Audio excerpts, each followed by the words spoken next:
Aqui nós temos a nossa querida Jaqueline, que vai fazer o nosso estudo da tarde e que é um prazer muito grande tê-la conosco. Obrigada.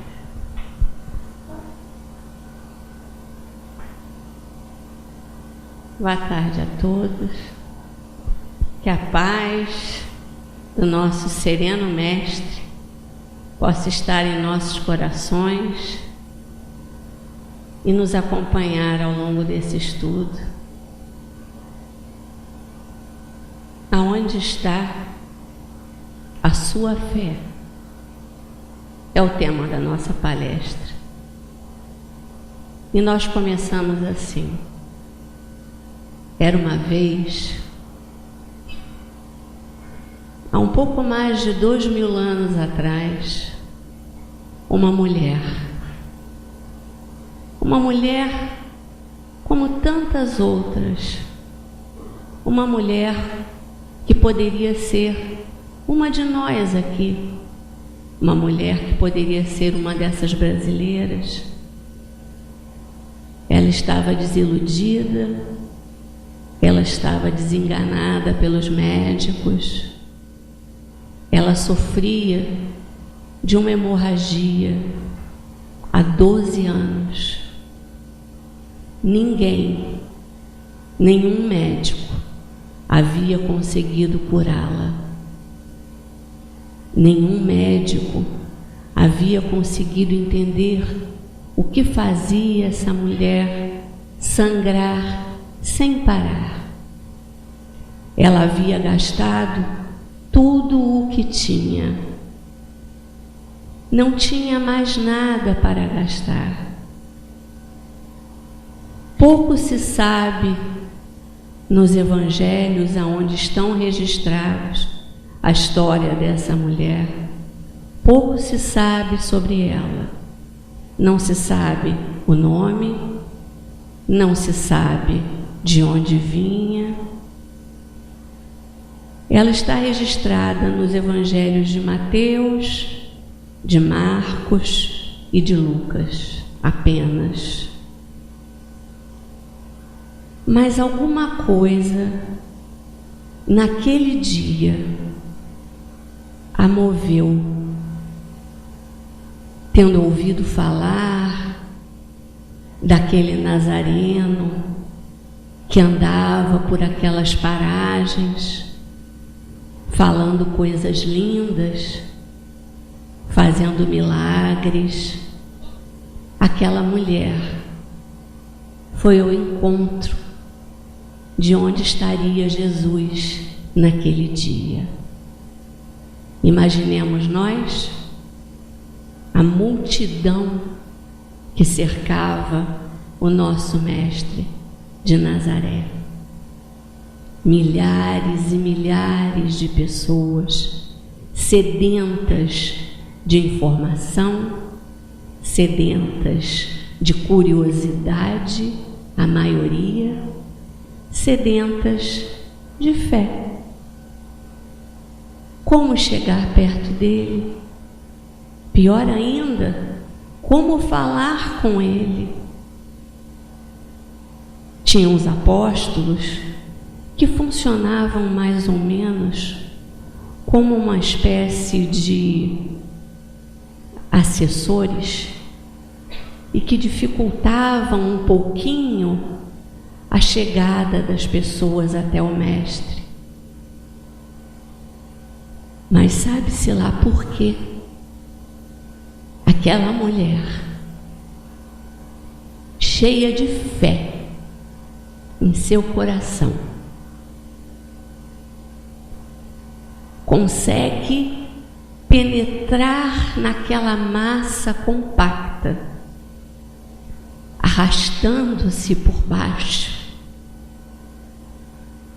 Vamos lembrar aqui que aquela época, uma mulher que sangrava era isolada da sociedade, tinha um nojo dela.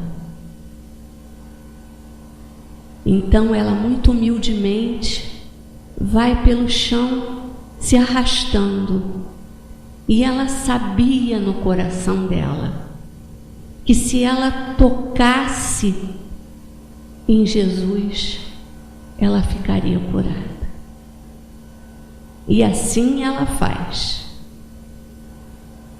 Ela se esgueirando por debaixo daquela multidão, consegue tocar as fímbrias, que eram as franjas da roupa. Aquela época usavam-se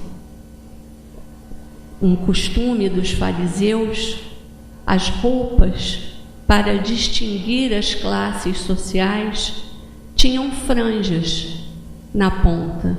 Algumas no cinto caíam uma espécie de borla, como nas cortinas antigas.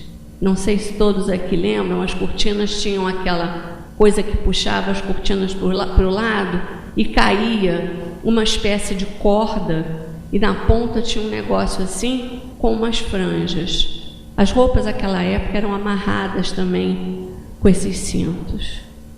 Ela toca e naquele momento ela sente que foi curada.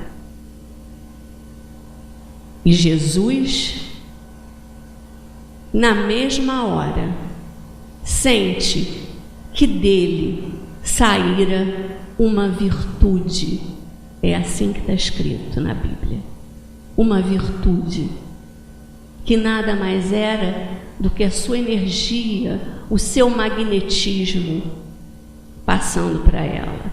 Os dois sentem ao mesmo tempo um momento de rara beleza, e ele diz para os discípulos: parem, alguém me tocou. E os discípulos: mas mestre, estamos aqui no meio dessa multidão, todos te empurram, todos te tocam. E ele diz: não, alguém me tocou de maneira diferente, porque senti sair de mim uma virtude. Qual era a diferença daquele povo todo que tocava Jesus, talvez mais do que aquela mulher havia tocado em suas vestes? Outros encostavam o braço em Jesus, passavam a mão nele. Por que a diferença? A fé. Ela estava cheia de fé. Diz o dicionário, grandes dicionários, que fé é a convicção e a crença firme e incondicional, alheia a argumentos da razão. Nós, que somos espíritas, não gostamos muito dessa definição, né? Porque nós professamos a fé raciocinada. Exatamente. A gente não crê por crer. A gente crê, acredita e tem fé porque sabe, porque aquilo nos é explicado. Então vamos a uma outra que eu acho que vai falar mais ao coração da gente. Ter fé é reconhecer em nosso íntimo algo que é muito maior que nós mesmos, que é responsável por tudo à nossa volta. É reconhecer-se criatura, acreditar e confiar no Criador. Essa sim. Essa é uma definição de fé que a gente gosta.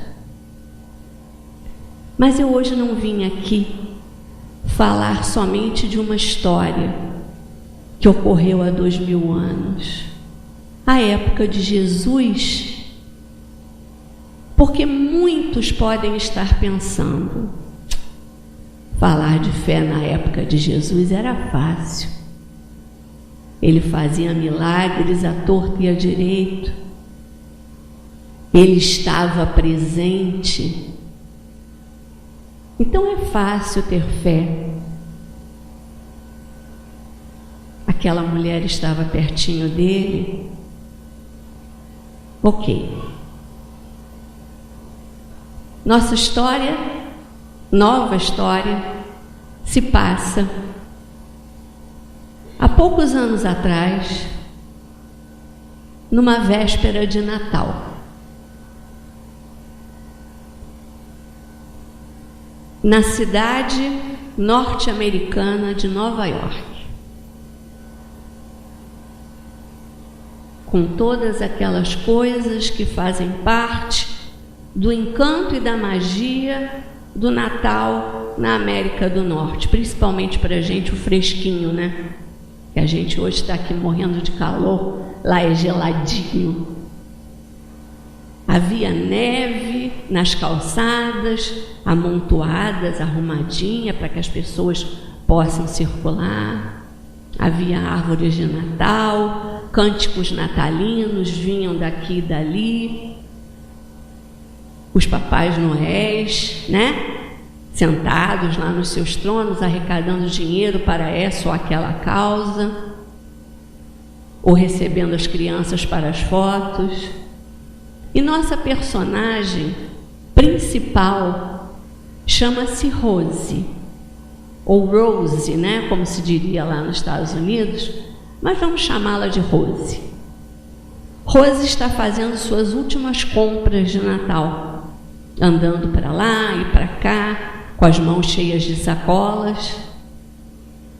De repente ela para à frente de uma vitrine e se encanta com algo que vê na vitrine. É um anjo renascentista, desses anjos de pendurar nas árvores grandes de Natal. Era um anjo de um palmo mais ou menos, um anjo de porcelana. Ela entra na loja, compra o anjo e sai feliz. Logo depois, Rose encontra uma amiga da época de colégio, que ela não vê desde aquela época. E a amiga, muito arrumada, muito feliz, diz: puxa, há quanto tempo que eu não te vejo, Rose? E ela: Ellen, que bom te ver, como está a sua vida? E a amiga diz a ela: eu estou muito bem, eu me casei com o Michael lá da escola. O Michael, eu lembro dele, sim, nós somos casados, temos 4 filhos lindos. Hoje à noite será uma ceia em nossa casa. Moramos aqui perto, em Connecticut, que é um bairro, né, uma cidade próxima ao centro de Nova York, onde moram as pessoas mais abastadas de dinheiro, com as casas grandes. E ela pergunta: e você, Rose? Eu também estou muito bem. Casei com o Hal, um advogado de Wall Street. Nós temos 2 filhas gêmeas, chamadas Britney e Audrey. E hoje à noite eu estou correndo, eu tenho que fazer uma ceia para 35 pessoas. Então você me desculpe, Ellen, mas eu tenho que correr.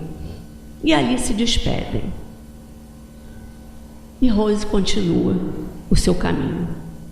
E para nossa surpresa, ao invés de Rose pegar um táxi para ir para sua casa, Rose entra num enorme hospital. Desses hospitais que a gente sonha em ter aqui, né? Hospitais, um prédio enorme, com portas girantes, e se dirige lá ao 6º andar do prédio e parece-nos, pela forma que ela se conduz, que ela está habituada a ir ali. Ela anda e vai passando pelo corredor onde ela está, olhando as portas abertas dos quartos, onde pessoas visitam seus entes queridos, já que é véspera de Natal, levam presentes e os doentes satisfeitos, os que podem, sorriem, recebem aqueles presentes. De repente, Rose para na frente de 2 quartos, um em frente ao outro. E ela olha para o quarto da direita e vê um homem deitado, sozinho, numa cama. Seu rosto está virado para a janela A gente percebe que é um homem que está muito doente. Rose olha para lá, suspira e olha na direção do quarto em frente. Se enche de energia, coloca um sorriso no rosto e entra no quarto. Quem está ali é sua mãe, que coincidentemente chama-se Ellen também. Sua mãe sofre do mal de Alzheimer. Não a reconhece mais. No quarto, fotografias, objetos que tentem trazer Ellen à memória que tinha antes. A filha chega feliz, animada, conversando, como se ela pudesse a tudo compreender. E começa: mamãe, eu trouxe para você hoje a sua comida favorita, aquele salmãozinho que você gosta tanto. A gente percebe em Rose um carinho enorme por aquela mãe. Olha, eu trouxe o salmãozinho, eu trouxe sua sobremesa favorita, mousse de chocolate. O olhar da mãe é vago, no infinito. Ela não percebe o que acontece ao seu redor. Mas a Rose não desiste mesmo assim. Ela fala, ela conversa, ela continua tentando se comunicar com a sua mãe. Pega um pedacinho do salmão, aproxima da boquinha da mãe. Mãe, só um pedacinho, você gosta tanto. E a boquinha da mãe permanece fechada. Vamos lá, mamãe, é aquele salmãozinho da rua tal que eu comprei, onde você gosta. Eu fui lá especialmente comprar. Aproxima e Ellen então puxa o rosto. Ela não se alimenta. Ela está sem se alimentar há alguns dias. O médico chega, conversa com Rose, diz da preocupação dele, que se ela não se alimentar em 24 horas, a situação será perigosa. Eles terão que tomar outras medidas, mais sérias. E ainda assim, Rose permanece, conversa com o médico, se despede do Dr. Brown, que é o médico que atende a mãe dela, e continua conversando com a mãe. E diz: mamãe, eu hoje, você não sabe quem eu encontrei. A Ellen da minha escola. Lembra dela?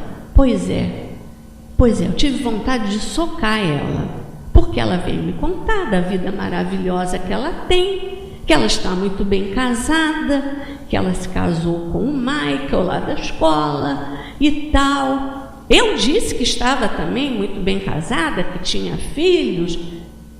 Então a gente percebe que Rose, na verdade, é uma mulher solitária. Rose tem apenas ela própria na vida e a mãe, mais ninguém. Ela foi ver a mãe porque a única pessoa com quem ela se comunica no mundo é a mãe. Ela é uma pessoa isolada do mundo. E ela continua ali, e dali ela sai, se despede da mãe, sai, vai para o seu trabalho, porque as pessoas lá, algumas, como eu imagino que aqui também, o pessoal dos shoppings, trabalha no dia de Natal, A gente sabe que os shoppings vão ficar aí abertos um horário absurdo. Alguns supermercados também vão abrir 24 horas. É um absurdo, Mas a Rose também tinha que trabalhar e lá foi ela para o seu trabalho. Vai para o trabalho, chega lá, a secretária dela dá as notícias a ela do dia. Notícias nada boas. Seu ex-marido a convidou para ir passar o Natal, a noite de Natal, a noite da véspera de Natal, com ele, sua mulher e suas filhas, lá no mesmo bairro onde mora a Ellen. A secretária dá esses recados a ela. A terapeuta dela, que estava marcada para tarde, desmarcou porque o marido da terapeuta fez uma surpresa e vai levá-la para viajar para Paris.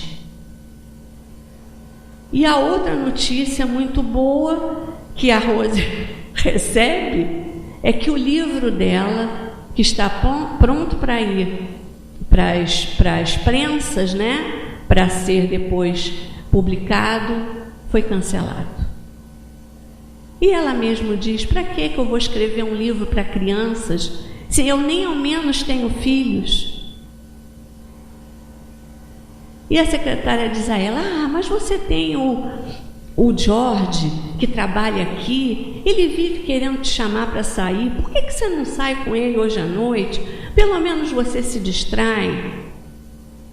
Aí a Rose pensa um pouco e diz assim: tá bem, eu vou sair com o Jorge hoje à noite.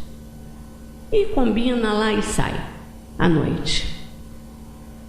Vão comer numa pizzaria. O Jorge é um rapaz mais jovem que ela, muito simpático, muito agradável. Quando terminam de comer a pizza, ele se oferece para ir até a casa dela. A Rose, meio sem graça, não estava muito afim que ele fosse, mas vai. E quando chega lá, o que ele queria, na verdade, era namorar a Rose. A Rose não está nesse clima e acaba se desentendendo com ele. E diz a ele: você me desculpe, o problema sou eu. E para completar toda a vida ruim da Rose naquele momento, ele olha friamente para ela e diz assim: realmente o problema é você. E sai pela porta fora. Bom, mais derrotada do que a nossa Rose podia estar, impossível. Ela sai caminhando. Já era noite e ela sai caminhando pelas ruas, sem destino.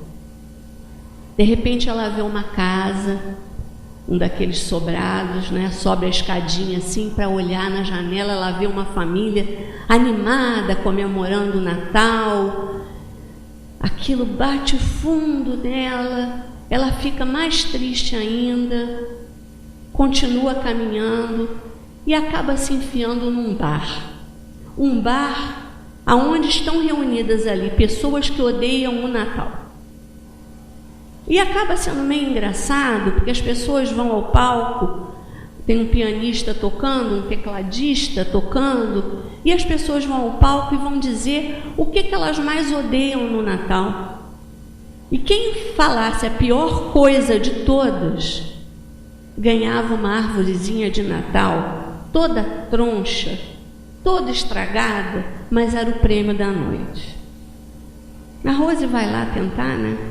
Não estava muito com vontade, mas o pianista chama. Tem pouca gente no bar, né? Véspera de Natal, e quem odeia tanto assim o Natal para ir para um bar onde pessoas que odeiam o Natal estejam? Ela vai lá, sobe naquele palquinho e fala: bom, eu odeio no Natal aquelas bolas de neve. Aí o pessoal, As pessoas queriam coisas piores, né? E aí a Rose conta da vida dela e sai de lá com a árvorezinha de prêmio. E o que ela faz? Corre e vai para o hospital. Ela vai tentar, ainda na noite de Natal, dividir aquela alegria daquela árvorezinha sem graça com a sua mãe.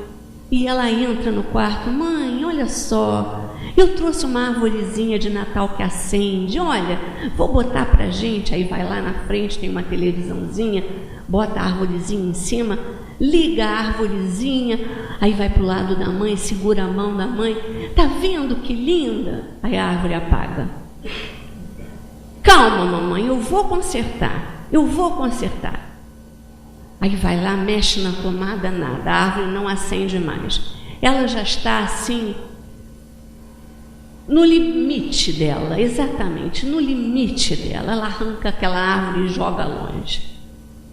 A mãe, com aquele olhar vago na cama, recostada, né? Meio sentada, com aquele olhar vago, permanece.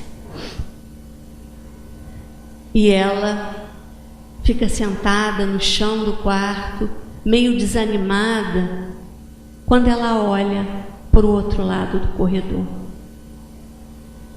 e vê o tal homem sozinho naquela noite.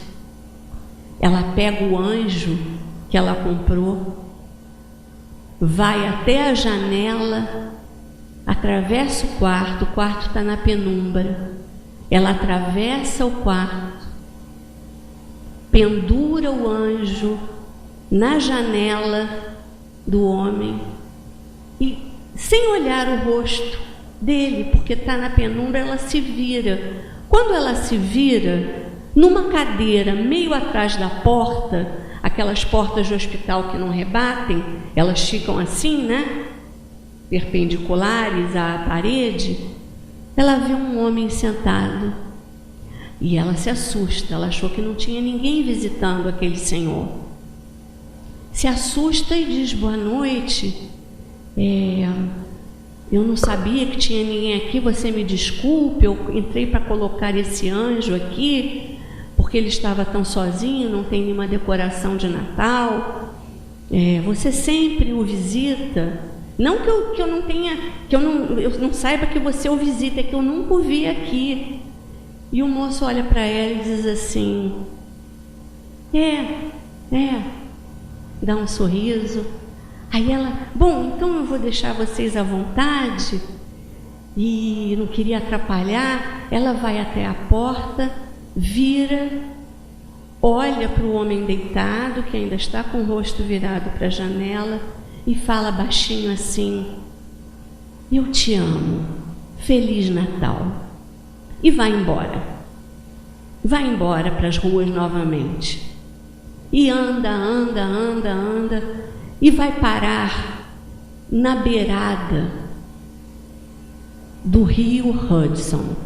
O rio Hudson é um rio grande, largo, que corta lá de cima, ele vem lá de cima do estado de Nova York, não na cidade. Nova York cidade é uma coisa, estado é outra. Ele vem lá de cima do estado de Nova York e ele desemboca na cidade de Nova York. É um rio enorme, ele tem mais de 600 quilômetros e ele é largo.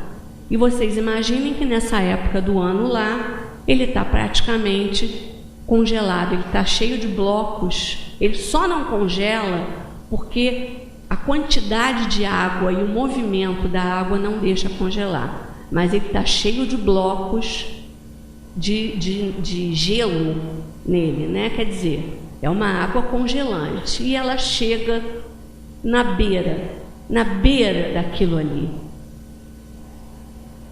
e olha para o rio, como se fosse pular naquele rio. E naquele momento, a gente se questiona: como será que a gente estaria passando por tudo que a Rosa está passando? Quando parece que ela vai dar o primeiro passo, ela ouve uma voz dizendo: eu não sei nadar, eu sempre quis aprender a nadar. E ela se assusta e olha para o lado. Quem está do lado dela? O senhor que estava visitando o moço lá do hospital. E ela se assusta e diz: o que você está fazendo aqui? Você está me seguindo? E ele diz: eu posso te perguntar a mesma coisa. Você está me seguindo? Ela diz: não, eu estava passeando. Ele disse: eu também. Mas se você pular aí dentro, eu vou ter que pular atrás de você. Aí ela diz para ele: ué, você acabou de dizer que não sabe nadar, e se eu pular aqui dentro, você vai pular atrás de mim? Por quê? Aí ele diz: porque é o certo a fazer. E ela diz: e você sempre faz o que é certo? Ele diz: sempre. Aí ela pergunta para ele: quem é você? Ele se apresenta: meu nome é Charles Boyd. Quer saber um pouco da minha história? Eu sou padre. Essa é minha triste história. Fui padre durante 20 anos. Larguei a batina no ano passado. Aí ela diz: e isso é motivo para estar andando sem destino? Ele diz: pois é. Ela diz: isso é o melhor que você pode fazer? Essa é a sua melhor história triste? Ele diz: pois é, só que eu não tenho ninguém no mundo. Larguei a minha família católica e não tenho família nenhuma. E ela se cala e ele pergunta assim: posso adivinhar a sua história? Ela diz: pode. Você é uma mulher solitária que esqueceu o gorro e as luvas e vai congelar. Vamos sair daqui e tomar um café? E ela ri e os dois vão, pegam um táxi para tomar um café num lugar mais quentinho. É de repente, assim, é uma amizade que se faz de repente. Quando eles estão dentro do táxi, ele começa a sentir mal do estômago. E ele diz: eu preciso chegar rápido a algum lugar, porque eu não estou me sentindo muito bem do estômago. Aí ela diz: a minha casa é aqui perto, vamos para lá. Chegam na casa dela, ela faz um chá para ele, para que ele possa melhorar, um chá digestivo, dá a ele e começam a conversar como velhos amigos. De repente ele diz assim: mas está tudo errado, você está cuidando de mim, eu é que deveria estar cuidando de você. O que você mais quer no mundo hoje, Rose? Aí ela olha para ele e diz assim: o que eu mais quero no mundo é sobreviver a essa noite. Aí ele diz: isso é fácil, isso eu posso fazer. Aí ele diz assim: acho que eu acabei de me convidar para passar a noite aqui. E ela diz: ok, pode ficar. E ela pergunta: e você, Charles Boyd, o que você mais quer? Ele diz para ela: eu não quero estar sozinho quando eu morrer. Ela diz: é justo, é justo. Passam a noite conversando, acabam adormecendo, cada um para um lado do sofá. E o dia chega, ele acorda antes dela, segura o crucifixo que ele usa, olha para o crucifixo, coloca de novo dentro da roupa, e ela desperta, e ele diz: viu? Você conseguiu sobreviver à noite. Agora eu tenho que ir, mas antes eu tenho que te dar um recado. Aí ela: que recado? Da sua mãe. Ela fica toda eriçada, né? Como recado da minha mãe? Ela mandou te avisar, Rose, que ela quer que você seja feliz, que você se desligue e vá ser feliz. Naturalmente ela fica uma fera. Como você vem falar da minha mãe? A minha mãe nem sabe que é minha mãe. Você não conhece a minha mãe.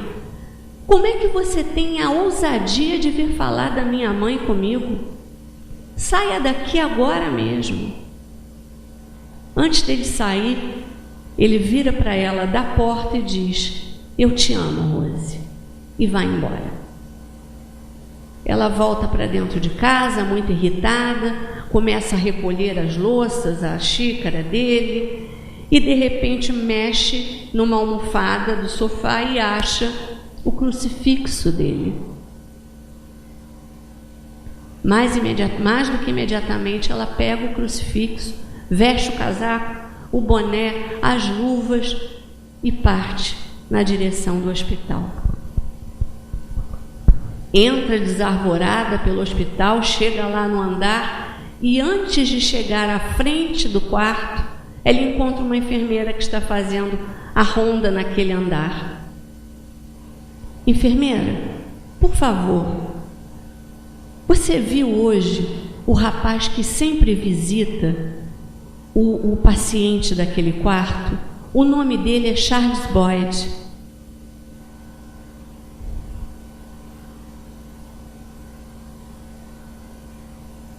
A enfermeira vira para ela e diz assim: senhora, esse paciente é o Charles Boyd.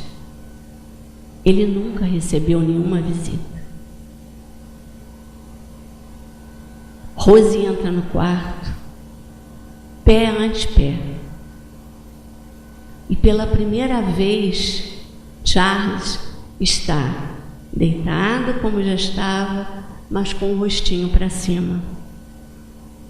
E ela se aproxima pé ante pé do seu amigo, segura na mãozinha dele e diz: eu estou aqui, Charles.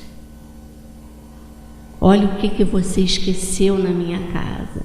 Bota dentro da mãozinha dele o crucifixo.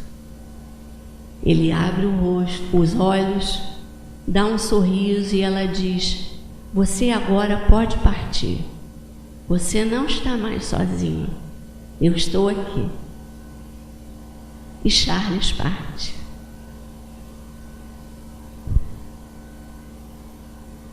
Depois disso, Rose atravessa o corredor para ver sua mãe.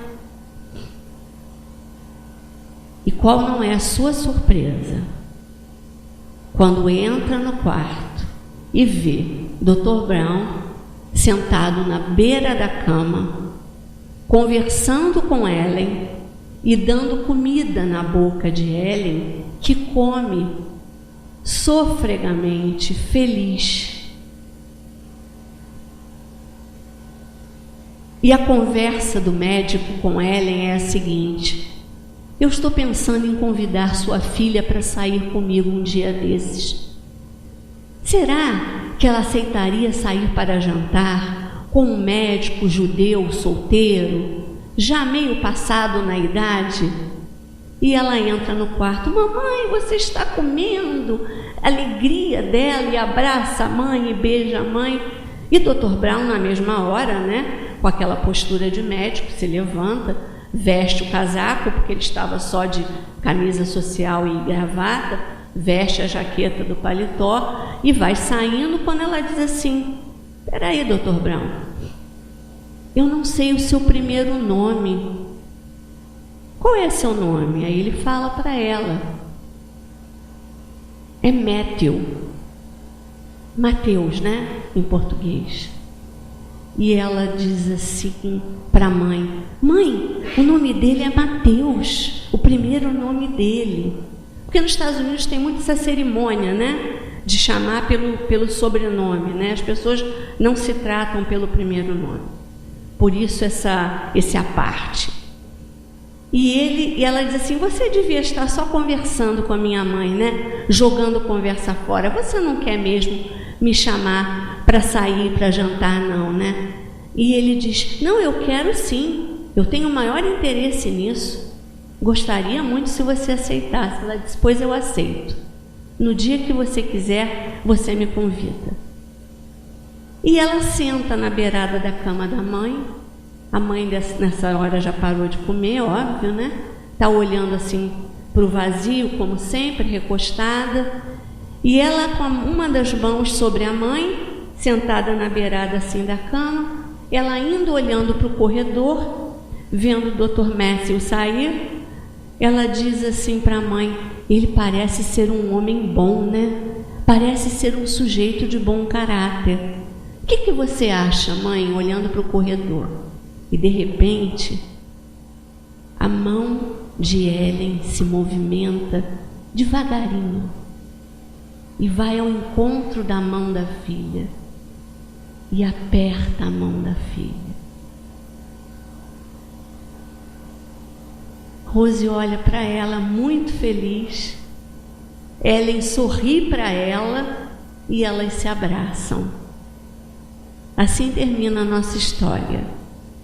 Essa história se passa há pouco tempo e é uma história que também tem a ver com fé. foi preciso despertar a fé no coração de Rose para que as coisas acontecessem. Aquele doente, na verdade, era um anjo. Ele tinha sido padre e ele se desprende do corpo, assume a forma que tinha antes. O espírito, aparece para Rose, tangível inclusive, para despertar a fé de Rose, para que ela não se suicidasse, para que ela tivesse esperança, para que ela soubesse que milagres são possíveis. Basta acreditar. Qual é o ponto de encontro entre Rose e a mulher hemorrágica? A fé. Cada uma no seu tempo. Uma teve a beleza, o privilégio de estar viva na época de Jesus. Mas nós todos estávamos. Será que a Rose também não estava lá? Vai ver que ela desprezou aquela oportunidade. E muito tempo depois, a Rose precisou passar por um momento difícil em sua vida, para que ela olhasse a vida com outros olhos e tivesse novamente fé. Aonde está a sua fé hoje? Nos presentes de Natal? Quem está aqui hoje, eu tenho certeza que não. Quem está aqui hoje não está mais preocupado com a matéria. Graças a Deus. Quem está aqui hoje, encarnados e desencarnados, já conseguem entender que há mais, além da nossa visão. Existe um mundo maravilhoso, um mundo ao qual nós pertencemos, o mundo invisível. Eu estou muito emocionada, vocês me desculpem.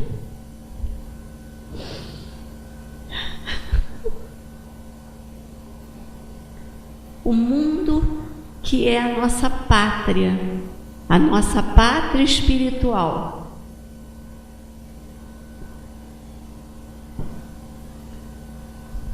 A mensagem de Natal que eu quero deixar é: você que já está aqui hoje, todos vocês que já estão aqui hoje, acreditem no que vocês consideram impossível. Acreditem, tenham fé.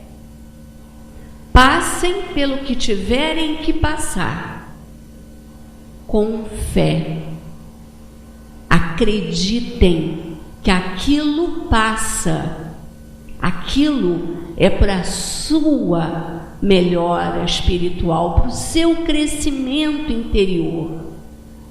Tenham fé. A matéria, o corpo, fica. Tudo que a gente vivencia vem com a gente e traz a gente aqui para bagagem, para estarmos hoje dentro de uma casa espírita, longe, graças a Deus, do burburinho, daquela selva que ainda existe. Como a página que lemos, a gente está aqui se fortalecendo para que sejamos as pequeninas chamas que iluminam as trevas. Eu tenho 5 minutos ainda, é isso? Eu vou ler um cordelzinho que eu separei muito bonitinho de um rapaz que se apresentou há um tempo atrás na Fátima Bernardes. O nome dele é Braulio Bessa. Coisa mais linda. Tomara que eu consiga falar do jeitinho que ele fala, que ele tem um jeitinho todo dele, né? Mas eu vou fazer o meu melhor. Diz assim: Ano novo é tudo novo no sentimento da gente. Porém, preserve do antigo o que lhe empurrou para frente. Junte tudo o que prestou, misture com muito amor e faça um mundo diferente. Preserve os beijos, os cheiros, os chamegos de amor, as gargalhadas mais altas, a piada que contou. E se a tristeza apertar, basta você se lembrar dos sorrisos que arrancou. O meu ou o seu caminho não são muito diferentes. Tem espinho, pedra, buraco, que é para mó de atrasar a gente. Não desanime por nada, pois até uma topada empurra você para frente. Continue sendo forte. Tenha fé no Criador. Fé também em você mesmo. Não tenha medo da dor. Siga em frente a caminhada.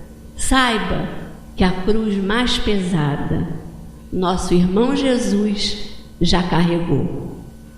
A paz de Jesus para a gente. E Feliz Natal para todos.